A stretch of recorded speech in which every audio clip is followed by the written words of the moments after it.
जैसे ही धनुष को उठाया रंग भूमि आए यदुराए, शक्र धनुष मही तोड़ गिराया। और जैसे ही पकड़ा और जैसे ही छुआ और टूट गया, सारे राक्षस कन्हैया के ऊपर टूट पड़े, कन्हैया को मारने लगे। पर कन्हैया ने जैसे ही अपने हाथों से उठाकर लिया और उन्हें पटक दिया, और उठा के कन्हैया ने पटक कर उनका जय श्री राम कर दिया। और उनके साथ जो बलराम थे ना, उनके पास मूसल था, मूसल से मारकर उन्होंने भी जय श्री राम कर दिया। दोनों भैयाओं ने सारे राक्षसों को मार दिया। कंस को मालूम चला कि उन्होंने धनुष को तोड़ दिया है। ये धनुष उन्हें मिला कैसे था? एक बार कंस ने महेंद्र पर्वत पर परशुराम जी तपस्या कर रहे थे, तो उनसे लड़ने के लिए तैयार हो गया, बोला हम तुमसे लड़ेंगे। तो परशुराम के साथ इसने युद्ध किया और युद्ध में परशुराम भगवान ने इसको घायल कर दिया, मार कर घायल कर दिया। और परशुराम तो भगवान है, प्रसन्न हो गए और अपना धनुष उन्हीं को दे दिया, कंस को ही दे दिया कि ले तुम ही रखो इसको।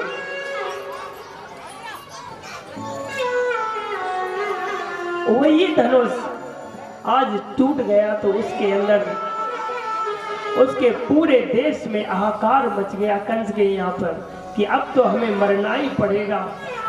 और जैसे ही कन्हैया उसके घर महल के लिए अंदर की ओर बढ़े, तो कुबड़िया मतलब हाथी से कुचलवाने के लिए कंस ने हाथी को भेज दिया कि जाओ और इन्हें कुचल दो। और उस हाथी ने कन्हैया को अपने सूंड में पकड़ा और पटक दिया। और कन्हैया ने जैसे ही हाथी को पकड़कर एक घूसा मारा और हाथी उड़ा चला गया। बोलिए सियावर रामचंद्र की। फिर भगवान ने मल मतलब दो पहलवानों का उद्धार किया। सब लोग कहने लगे, बोले प्रभु जानत सब कोई, मल युद्ध बिन मैल न होई, बिन बेचारी जो फूक करावे, अब सी राज ताको मिट जावे। जो जानबूझ के लड़ते हैं, किसी से संग्राम करते हैं, वो मिट जाते हैं। जानबूझ से किसी से नहीं लड़ना चाहिए, धोखे में गलती हो जाए वो बात अलग है, पर जानबूझ से किसी से नहीं उलझना चाहिए। अगर कोई सही रास्ता जा रहा है तो उससे मत लड़ो, कभी किसी का बुरा नहीं करना चाहिए, हमेशा अच्छा करना चाहिए और अच्छे के बारे में सोचना चाहिए कि कैसे हम इसका अच्छा कर सकते हैं। अति सुकुमार देखी पुरनारी, कंसई देखे अनेक नगारी, हाय दृष्ट को दया न आवे, मृक्षी न को युद्ध करावे। सब लोग उसको गालियां देने लगे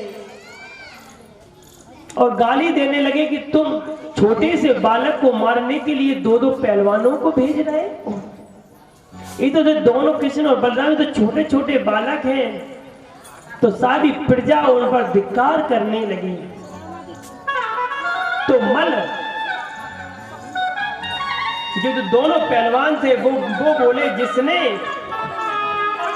हाथियों का वध कर दिया हो, इसमें इतने हजारों बल था, उसको मार दिया तो छोटे कैसे हुए।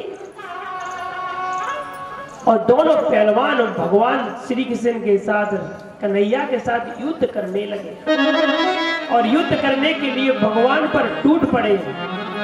और उन्होंने अपने मूसर से हल से उन्होंने उनका उद्धार कर दिया। हल से उन्होंने और कन्हैया दिया। जब उसने इतने अनाचार किए, संतों को सताया, संतों को पीड़ा पहुंचाई, इसलिए उसको आज इस सजा मिली। और भगवान ने, कन्हैया ने उनको जान पर बैठाया, बाल पर, और उनको जमीन पर पटक दिया। जय श्री राम हो गया। वही वृंदावन बिहारी लाल की जय।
कुबेर का पुत्र था।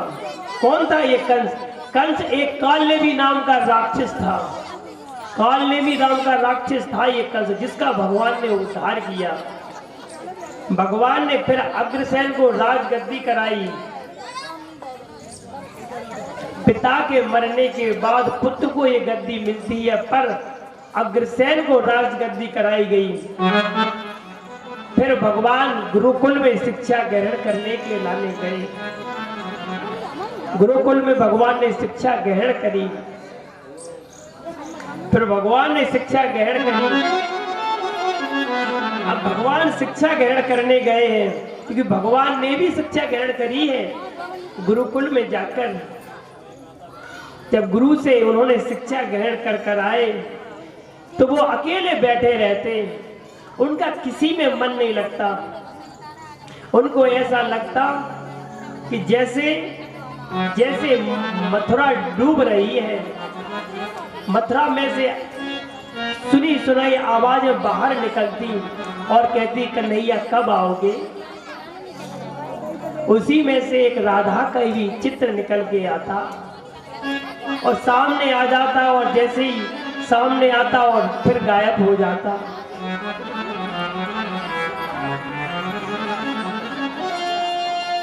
उसी में से एक सरोवर है, उसी में कन्हैया डूबते चले जा रहे हैं। कन्हैया उनको डूबते चले जा रहे हैं, और कहीं कन्हैया को माता जसोदा की याद आ जाती, उन गौओं की याद आ जाती जो हजारों गौएं 24 घंटे आंसू बहा रही हैं कन्हैया के इंतजार में कि कन्हैया आएंगे, कन्हैया आएंगे। और कन्हैया खड़े खड़े वहीं पर लेटे लेटे वहीं बैठ जाते हैं कन्हैया, और उनका राज बिल्कुल डूबता हुआ चला जा रहा है। और कन्हैया को जैसे ही नंद बाबा की याद आई तो नेत्र में से आंसू गिरा, और जैसे ही आंसू गिरा तो उद्धव ने अपने हाथ में ले लिया। उन्होंने की भगवान आपकी आंखों में आंसू? बिन्नी की हाँ, ये ब्रज मुझको बिसरत